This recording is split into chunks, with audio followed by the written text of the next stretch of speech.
शुक्र है मेरे मालिक। अम्मी आपने तो आने में देर कर दी।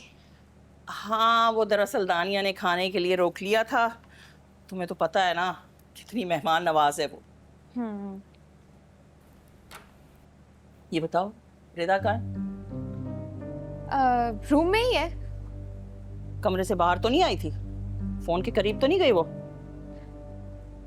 नहीं अम्मी, फोन के करीब तो नहीं गई, लेकिन हाँ उसकी दोस्त उससे मिलने आई थी। और तुमने मिलने दिया? अरे भाई मना कर देती, कोई बहाना बना लेती। अरे अम्मी मैं क्या करती, वो अचानक से आ गई। फिर मैंने सोचा कि इतने दिन से रिदा आप ही कमरे में ही बंद है तो उनका ध्यान बढ़ जाएगा। कमरे में रह रह के उनका मूड ही बिल्कुल डिप्रेस्ड हो गया था। पागल हो तुम क्या? अरे भाई हमें इस वक्त उसके अच्छे मूड की नहीं, उसे उस लफंगे से दूर रखने की जरूरत है। और वो सिर्फ एक ही सूरत में मुमकिन है कि उसे एक कमरे की हद तक महदूद रखा जाए। अच्छा जरा बुलाना उसे, मुझे बहुत जरूरी बात करनी है उससे। अच्छा अच्छा, आप पानी पिए, मैं बुला के लाती हूँ। या मेरे अल्लाह, बस ये लड़की इज्जत से इस घर से रुखसत हो जाए। हर वक्त मेरी जान सूली पे लिपटी रहती है इसकी वजह से।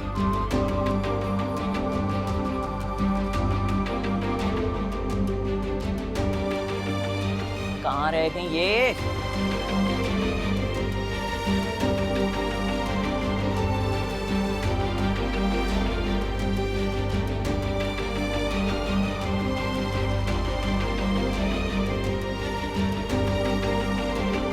हमने तुम्हारी और सारा की शादी की तारीख तय कर दी है अगले महीने।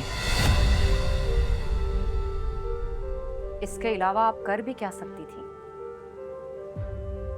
अपनी अना की तस्कीन के लिए आपने मेरी खुशियों की कुर्बानी दे दी।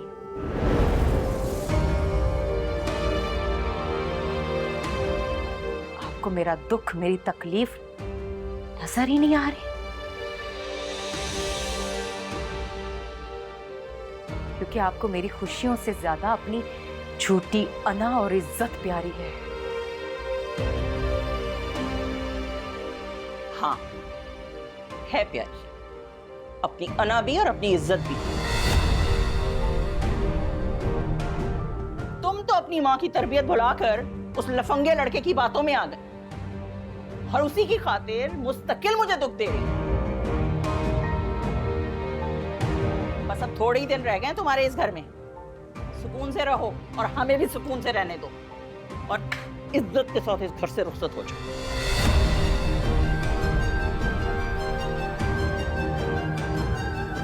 खबरदार, खबरदार, अगर सलमान के साथ तुमने कोई राब्ता किया ना तो मैं तुम्हें कभी माफ नहीं करूंगी। तो ठीक है, फिर आप भी मेरा फैसला सुन लीजिए। इस घर से सलमान के अलावा मेरा जनाजा रुखसत होगा, मैं नहीं।